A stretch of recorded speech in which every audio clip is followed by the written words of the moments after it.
Cuyahoga County Council Committee of the Whole meeting for Tuesday, January 25th, 2022 is now called to order. Andrea, would you please call the roll? Good afternoon, everyone. It is now 3:04 p.m. As a reminder to all in attendance, this meeting is being recorded and live streamed on the county's YouTube page. Calling the roll, Ms. Conwell. Here. Ms. Turner. Here. Ms. Stevens. Ms. Stevens is absent at the moment. Ms. Simon. Ms. Simon is absent at the moment. Ms. Baker. Here. Mr. Miller. Here. Mr. Sweeney. Present. Mr. Tuma. Here. Mr. Gallagher. Here. Mr. Schron. Council President Jones. Here. You have a quorum. Thank you, Andrea. Has anyone signed in for public comment? Yes, we have one person who signed in, Mr. Marquez Brown.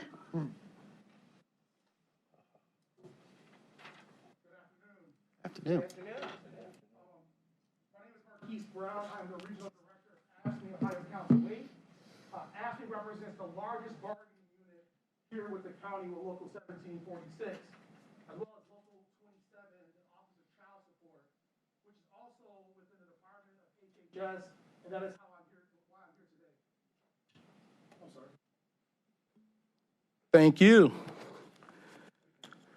During your executive session today, you will discuss the findings and recommendation from arbitrator Robert Lustig. I urge you to accept the report. Because of COVID and some staff changes in the Department of Law, negotiations went on much longer than anyone could expect it, and I'm sure these members would definitely appreciate the retroactivity of their pay. As you know, during negotiations, there is give and take on both sides, and both parties may walk away not being able to attain everything they wanted. This was no different in these negotiations. In light of the other contract settlements and previous fact-finding recommendations with the county, an established pattern was set. And I believe that this recommendation is fair, and the county council, all of you, should vote to accept it. I just want to share that today we are seeing a shortage of workers, and employees are demanding more money, more flexibility, and hazard pay. This is no different from these workers and other county workers. I urge the county council, the county executive, and future ones to really make it a priority to increasing pay for public workers to compete in this job market. Implementing incentives to not only recruit, but to retain staff and plan for the next round of contract negotiations, wage increases that are much greater than 2%. And I say that because the largest counties in Ohio have already broken that cycle of 2% annual increases, and they've issued 2.5%, 2.75%, and 3% raises. We are starting to see public sector annual wages in Cleveland go anywhere from 2.5% to over 3%. I just finished negotiating a contract with Metro Health Hospital that you're familiar with. We have 2,000 AFSCME employees there, and we were able to negotiate a 3%, 3.25%, and 3.25%. So 9.5% over the 3 years of the collective bargaining agreement. Again, we understand that this was not something that was budgeted for the current contract cycle, but it should be a priority for others. And again, we ask you to support the recommendations from the fact finder. Thank you. That concludes the public comment portion of this meeting. All meetings of the Cuyahoga County Council are open to the public under the Ohio Open Meetings laws. Under that law, council may go into executive session during a meeting for specifically authorized purposes. During executive session, council confers outside of the hearing of the public. Council may not make any decisions about any matters in executive session. All decisions are made in public. This afternoon, the council will go into executive session to discuss a collective bargaining matter and pending or imminent litigation. During this time, our live stream will be down, and we ask all those not specifically needed for the executive session to remain in council chambers. Council members will convene in the adjacent Committee Room A and will re-enter the meeting once the executive session has ended. Is there a motion to go into executive session for the purposes of discussing a collective bargaining matter and pending or imminent litigation? So moved. It's been properly moved and seconded. Clerk, will you call the roll on the motion to go into executive session? Ms. Baker? Yes. Mr. Miller? Yes. Mr. Sweeney? Yes. Mr. Tuma? Yes. Mr. Gallagher? Yes. Mr. Schron? Yes. Ms. Conwell? Yes. Ms. Turner? Yes. Ms. Stevens? Ms. Stevens is absent at the moment. Ms. Simon is absent at the moment. Council President Jones? Yes. The motion carries. Ayes have it. We will adjourn the meeting for executive session.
We are reconvening the council meeting, and again, we are now back on the record.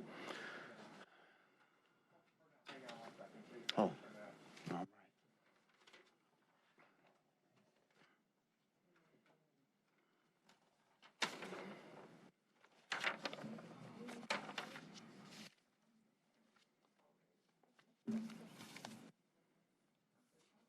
Council President, we're ready now.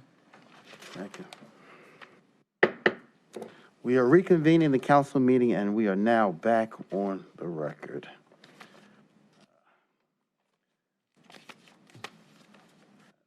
In fact, Janine, at this moment, do we want to pause and take photos? Is that what we want to do? Yeah, team, let's do that. Let's take a moment. We will continue. We'll use this moment to take our photos.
On the record, at this time, we're going to have a presentation. Council President, I would just like the record to reflect that Ms. Simon and Ms. Stevens are in attendance. All right, thank you very much. At this time, we're going to have our presentation from David Gilbert, our Chief Executive Officer for Destination Cleveland and the Greater Cleveland Sports Commission. And at this time, David, if you'd like to come forward. Masks on or off? You can take them off at the. Okay. Yeah. For better or worse, there's probably no two safer people in Cleveland since we both already went through it. So good evening or good afternoon, everybody. For those of you who don't know me, I'm John Pinney. I have the pleasure of serving as the board chair for Destination Cleveland. We have about 35 board members, very dedicated, many of whom have been on the board a long time and are committed to the hospitality and entertainment industry. So before I begin, I'd like to welcome Councilwoman Turner to County Council. Congratulations. On behalf of the board, I want to thank all of you in the executive and the administration for your collaboration this year and your assistance last year and the year before in working through a very difficult time for our industry. We work closely on a number of programs, including the Clean Committed program, the Restaurant Stabilization Grant funding, the EDA Travel and Tourism Recovery Grant, and our newest collaboration, which is the Women in Cybersecurity. So thank you for your cooperation, your collaboration, and your support throughout a very challenging couple of years. Our board's primary role is oversight, accountability, and to ensure that the organization is generating growth and sustainability in the hospitality sector. Fortunately, we have who I consider the top CEO in the entire country in this space. We've done incredible work, but it's been a challenging year, a couple of years, and I'm sure that you're aware of it, but it's really been a perfect storm with unprecedented challenges for our industry. Not only have we faced a pandemic and one that's gone on much longer than any of us would have liked, but hopefully we're coming towards an end, but labor shortages, rising food costs, and other supply chain challenges have been very difficult for our hospitality partners, including our restaurants and our hotels. But thanks to partnerships and support from the federal government, the state government, and this council and the county, as well as the city, we feel like we've weathered the storm, and hopefully we're getting towards an end. We have a great event coming up, the NFL Draft, done in partnership with the Cleveland Sports Commission, one of our great partners, which David also runs. That was a great shot in the arm and really helped our hospitality partners through it. But I'll just comment that it was during the pandemic, I think at times we were worried that we would lose a lot of our hotels and lose a lot of our restaurants, but I do think we've weathered the storm. I'm aware of probably 3 or 4 distressed scenarios, 2 hotels downtown. The Westin was just bought out of receivership, and it looks to be heading for recovery, and some hotels perhaps in the suburbs that have been in a distressed situation, but it does appear that our hotel portfolio has remained for the most part intact. Our restaurants are still struggling, but I think have weathered the storm pretty well, particularly in the suburbs. So we're very optimistic. We have a big event coming up, and I'm sure David will fill you in on that. So in terms of the organization, the board itself made some very hard decisions very early on in the pandemic. We at one point cut half our staff, unfortunately. We didn't qualify for some of the initial rounds of PPP funding, so we had to make the hard choices early in order to preserve our capital so that we had money to spend when we came out of the pandemic. And under David's leadership, we've really positioned the organization for an opportunity here to help rebuild the hospitality sector and the industry and get some economic activity going. And so our sales team did a fantastic job of preserving events, moving them into future years. And so we can't be prouder of the organization despite the challenges. So on behalf of the board, again, thank you for your support, and I'm happy to answer any questions after David's presentation. Thank you. Thank you, John. Well, thanks, Council President, Council, for having us. We're going to concentrate this on Destination Cleveland. We're also going to be inviting county council to a big USA boxing event in May to hear a little about sports, because you kind of see up close some of the work. It's be a big event that was recently awarded to Cleveland that we're managing. And I know a presentation, if we can get it up here. And if not, I'll just get going. And really what we wanted to do was just tell you a little bit about what the organization has been doing, particularly during the pandemic, and really where we see things going. And it's really a lot about the importance of this travel and tourism industry to Cuyahoga County. Tremendous growth. Certainly, COVID devastated our industry, but we're actually coming back very strong. And talking about some new initiatives that are going to be coming up. You know, the bottom line is this industry, and you'll see statistics related to the growth, is extremely big business in our county. It's one of the largest employers, tremendous growth. We are beating, well, I'd say prior to COVID, I don't think anyone's doing well, beating our competition. And what we do in practice, and I'll talk a little more specifics, but these three things, this is what we're charged with doing on behalf of this community. And by the way, I think it's important when we say Cleveland, we're not talking about the municipality of, you know, we feel that we represent overall the region. You know, people from our audience is not us. Our audience as an organization is primarily people outside the region. And they don't know Cuyahoga County as a brand. They don't know Northeast Ohio. So our brand revolves around Cleveland, and we kind of think if you would wear a Cleveland T-shirt, you're a Clevelander, and that's how we identify our sports teams and so on. I thought it was important to note that. But really, three primary things we do. Number one is we are the designated organization to help enhance the perception of Cleveland for locals and particularly for people outside of our region.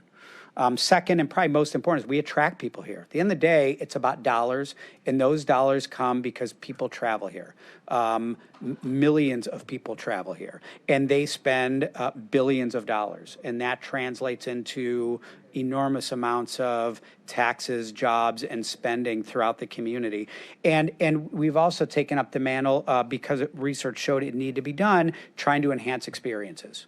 Through a lot of research, we saw that visitors said, in essence, we have great dots. We don't do a great job of connecting the dots. So we do a lot of research on the visitor experience, because our job is not just to get people to try our product, if our product is our community, but to get them to become repeat customers and get them to be advocates for other people to come. And at the end of the day, our capabilities that we've built are all built around these things, and we are the only ones who do it. And thankfully, I think that you know the research shows we do it well, and we do have a very significant ROI. And if you look, we really started tracking heavily in 2014 a lot of our statistics when we re-engineered our brand and really had the first true visitor brand for Cleveland.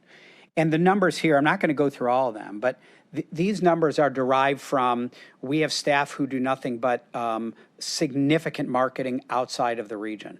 Advertising, marketing, social media, we do content creation. We're in many ways a small agency that wakes up and goes to sleep every night thinking about how we change the narrative of Cleveland and bring people here. We have a direct sales force. We are the people who fill the convention center. We are the ones who are out at trade shows almost every week of the year, promoting Cleveland, bringing them here, and then servicing those conventions when they're here. We are about local pride. What we have found in research is locals are our best sales tool, and we have some research in here, but which we'll show you. But getting locals to feel better about their community and have them be a sales force to their friends and family, particularly through social media, has absolutely worked. And again, whether it's wayfinding the Script Cleveland signs, working with our neighborhoods to enhance visitor experiences, our brewery passports and other passports, we develop visitor experiences. And these numbers, I'm not going to go through them, but what I will tell you is if you look at our peers, these numbers blow away most other cities in terms of our social media presence, our followers. What we're doing works. And if you look at from 2011 to 2019, every one of these numbers is well above the national average. In fact, we've had 9 straight years prior to COVID where our growth in the number of visits for leisure or business travel to Cleveland was higher than the national average. I mean, think of any industry we have, 9 straight years of growth more than the national average. What we do know is outside of healthcare and travel and tourism are the only 2 industries over that time that has seen net job growth. It is absolutely a growth industry. Just a few of the things. If you look at the pink on here, that's the U.S. Growth rate in the percentage growth in the number of visits per year, and the red is Cleveland. Year after year, you could look at numbers and see growth, but if your growth isn't better than your competitors, you're really not doing that well. And we have growth better than our competitors. We are funded through a hotel occupancy tax. It's how every one of our peer organizations across the country are funded in one form or fashion. Everyone, and there are hundreds like us. In Ohio, the occupancy tax is governed by the state and administered by the counties. Then cities above and beyond are able to administer their own occupancy tax. If you go to if you stay in a hotel anywhere in the country, you're going to see an occupancy tax on your bill. By law, it has to be stated. And in this case, altogether in Cuyahoga County, there is 6.5%.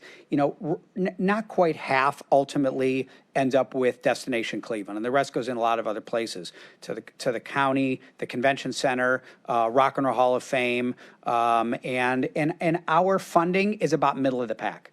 If we look at our peer cities, we're, I think, 3% above the midpoint. So we're right in line with our other cities. The goal for us is how do we make the most of it? How do we have the biggest ROI? Again, I'll send these slides to you so you have them. I don't want to spend time on every number. Important here is we try to break down how we spend our money. And only 14. Oh, you have it. Thank you, Vaughn. And only 14% of our budget goes to all administration. And the average nonprofit is 18. It's very important for us that our money is spent on the things that most bring the ROI back to the county. Our budget prior to the pandemic was about $18.5 million a year. Again, about midpoint when we look at our 10 or so most kind of our competitive set. If you take the average, we back then were right about the middle point and where we're headed. But you see, with COVID, we had a drastic decrease, and as John mentioned, we made some early cuts. And thankfully, with a pretty strong balance sheet, and we felt there was enough uncertainty with the pandemic. We took early action to keep as much powder dry as we could. That whenever we were on the other side of the pandemic, and none of us ever thought it would be this long, that we would be able to come out of this faster than our competitors. And we did ultimately this past year receive 2 PPP loans, which really helped us get back on our feet much quicker. We made a lot of shifts during the pandemic. What we normally do day in and day out wasn't relevant. For the better part of a year, people weren't traveling. So we had to look at how do we best shift our assets and shift our capabilities to working with the businesses within our industry to keep them alive, quite frankly. And we all saw a closing of so many. We created our Clean Committed program with the help of the county. We purchased and distributed about 220,000 free clean kits and marketed that around the community. We had a pledge of businesses who pledged to be clean committed, and we marketed that so when visitors came in, they knew businesses that were operating in safe practices. And all the research showed that's when people started to travel, is that cleanliness was paramount. The Restaurant Stabilization Fund worked with the county and Cleveland Neighborhood Progress and Destination Cleveland. We got out 168 grants of about $10,000 each to restaurants throughout the county. Almost 2/3 of those were either women-owned or minority-owned restaurants, and we got that out very quickly. And a number of other things that we did that were really focused on what we could do best to help particularly our restaurants and hotels survive during COVID. This is the overall impact, our metrics. Quite frankly, this is down about 30% on average, some of these 40% from prior to COVID. What we know is we went down actually slightly less than the national average in terms of visits and economic impact. So while we went down, we actually did okay compared to the rest of the country. We had a big role. Sports Commission got the draft here and managed it. Destination Cleveland was in charge of maximizing the number of people from out of town for that event. And despite this was last March, it was probably the first major event nationally to be held during COVID. And while it didn't have what we hoped to be over 100,000 people per day, it still had 40,000 people a day, the majority from out of town, and still infused an enormous amount into the community. To us, ROI is critically important. Even with COVID, the calculations that we do, we have a research study on, shows that the tax dollars brought in by visitors to Cuyahoga County for leisure or business travel, if you divide that by the number of households in Cuyahoga County, it comes out to be $913. It was well over 1,000, about 1,100 prior to COVID. But it does mean if you didn't have those dollars coming in, every single household will have to pay $913 to make up those dollars in taxes from the travel and tourism industry. And we believe we are extremely well poised, and we're starting to see a lot of great evidence of that to come back quickly and be a big part of our economic revival. We are way ahead of the game right now with major events and conventions booked for Cleveland for 24, 25, 26, 27. I point out ASAE. Normally it goes to bigger cities. It's called the American Society of Association Executives. It'll be here in 24, same year as the NCAA Women's Final Four, and that convention it's called in our industry the Super Bowl of conventions. It is the largest gathering of decision makers of where to bring meetings and conventions. And on average, it's estimated that within 5 years of host cities, somewhere between $50 to $100 million worth of future business is booked by the people who are in town for that. Huge for us to get it. We're putting $2 million cash into that. We're setting aside some each year to make it a great experience for the people coming in, but a lot of big years ahead. As John mentioned, NBA All-Star Game coming up in 24 days. It'll be here. It's one Sports Commission was in charge of getting it here and raising the dollars, and with a lot of other partners. But where Destination Cleveland has kicked in is proliferating that message all over the country and all over the world. This event is going to be watched in over 200 countries, and we know tens of thousands of people are coming here.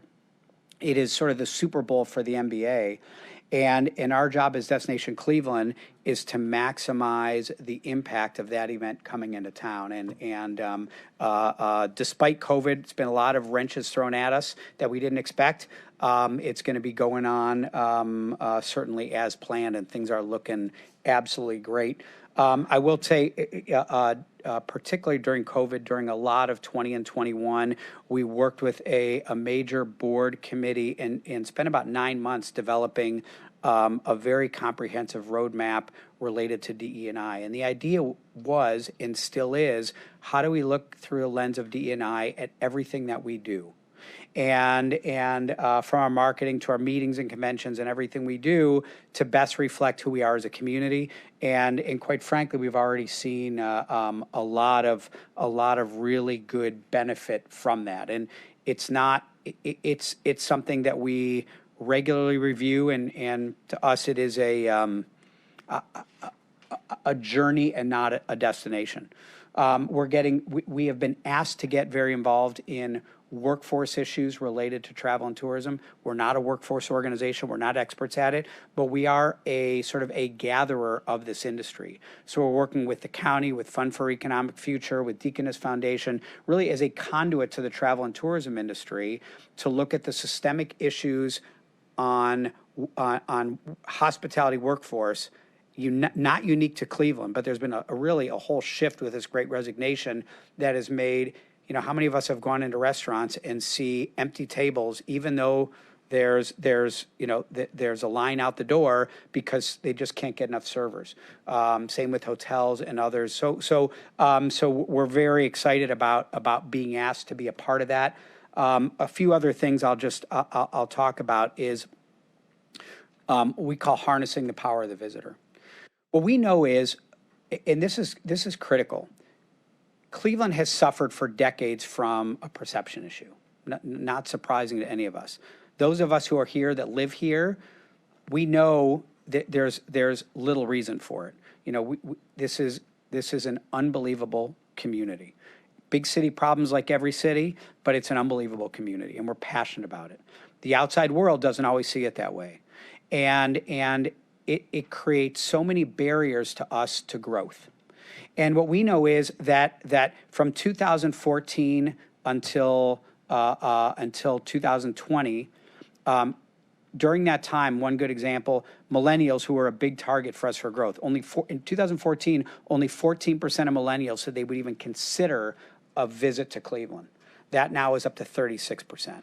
That's a big, big jump. We have a lot of work to do, but a big jump. In 2014, only 34% of residents of Cuyahoga County said they would recommend Cleveland as a place to visit for friends and family. That's now 81%. We actually way over index. The average for most cities is in the 60s. And I can go on, but even think of the Script signs, the Script Cleveland signs. How many of us go to Edgewater Park, if you've been there and see that sign?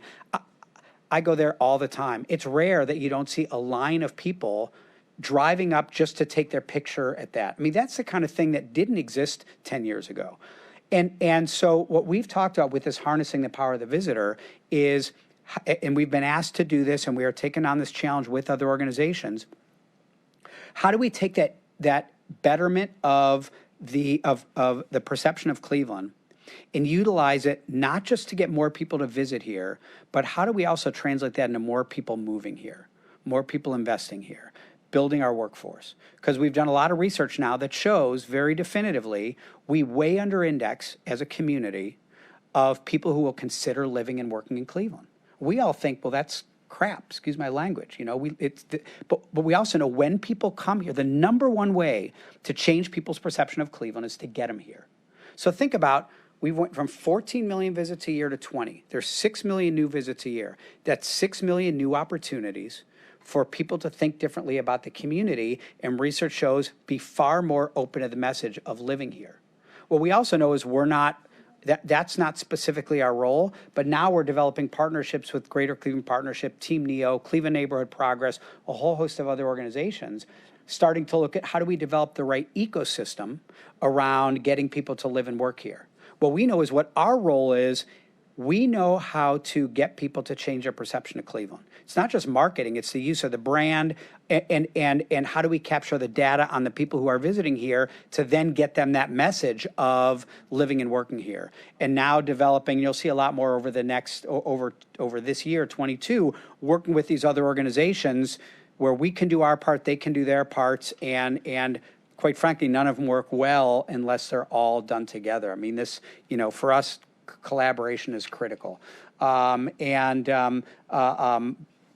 It has to do with what we do with major events. It has to do with our conventions. And I'll finish just with one other really interesting example.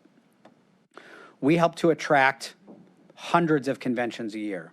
Jack's worked with us a lot on manufacturing conventions. So think about that. So we have these meetings and conventions, and we can target who those people are.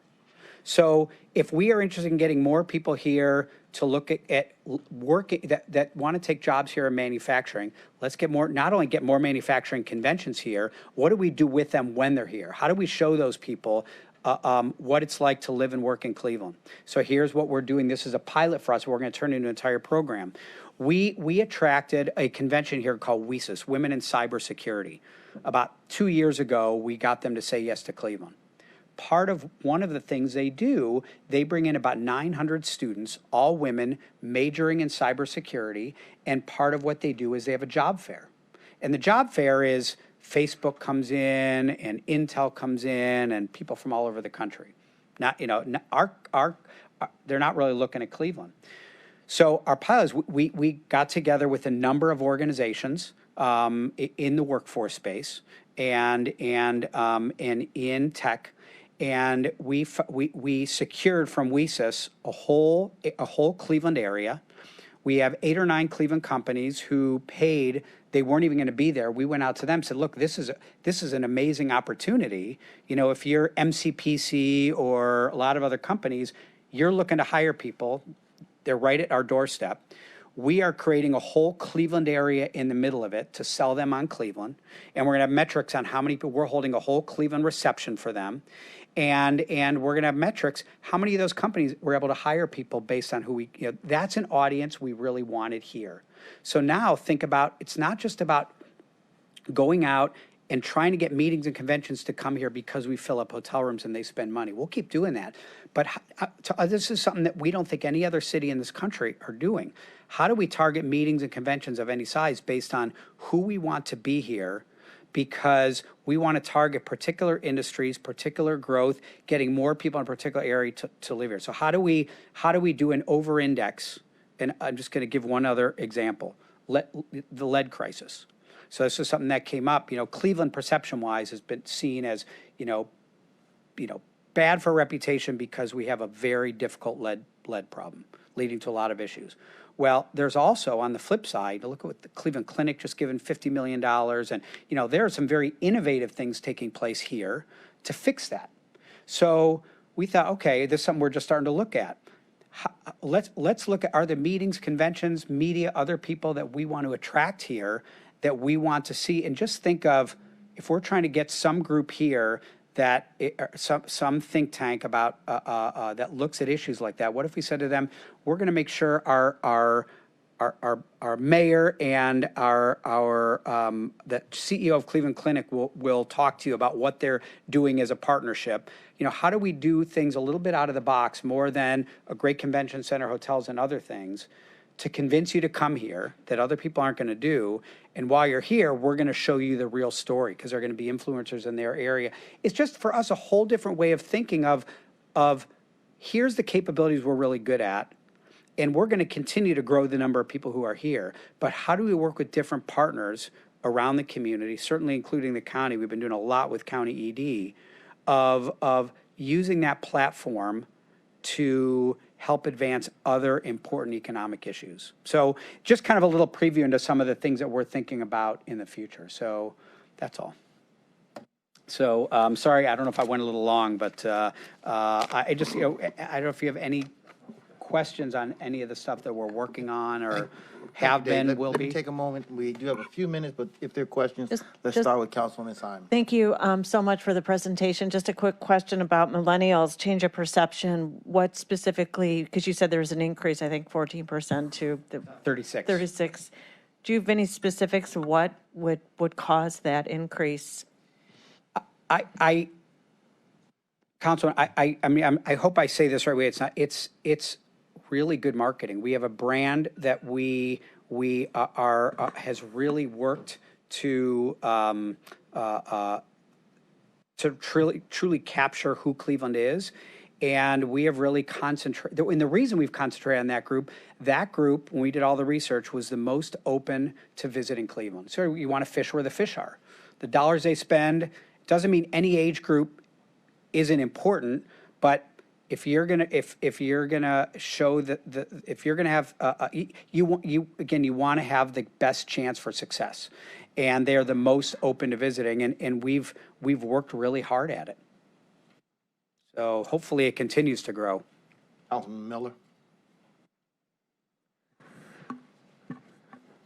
Mr. President, to Mr. Gilbert, how many visitors did we have in 2019, and when do you expect us next to get to 20?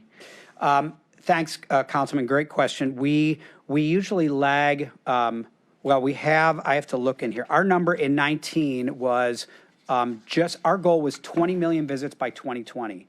And in 19, we hit 19.7. So we were well on track. I think the number, I think it was 14.1 in 2020.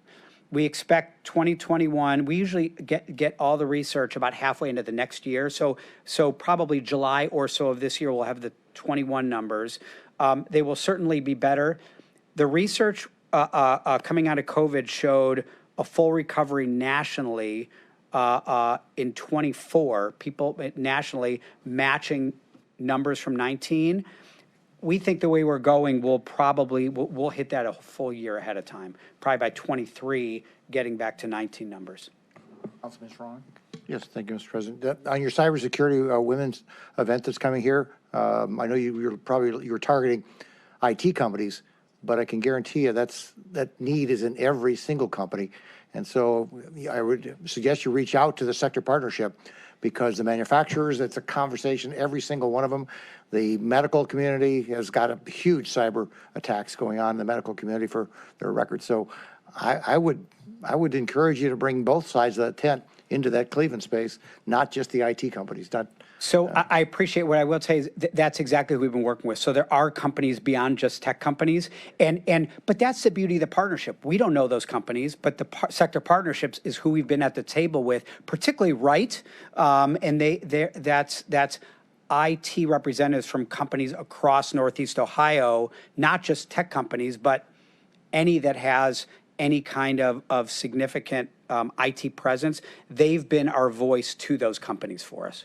But suggestion going out to the county sector partnership heads in each one of those three categories, in IT, in medical, and manufacturing. And then, of course, there was a new one just created around hospitality. Yes, which we're very happy about. We will make sure that happens. So thank you. Councilman Sweeney?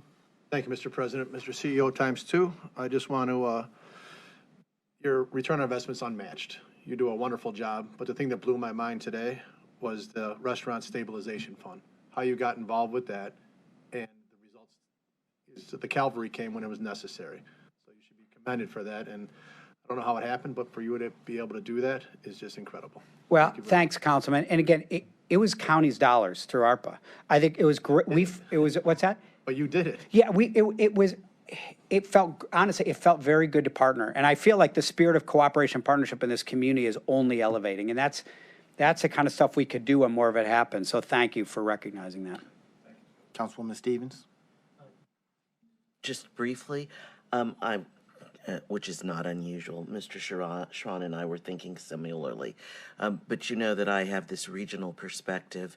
And so for example, I learned in the last couple of years of the need that Goodyear and Gojo both have for the cybersecurity issues. There was this whole division of people because I participated in Leadership Akron and met a couple of executives at Goodyear and Gojo.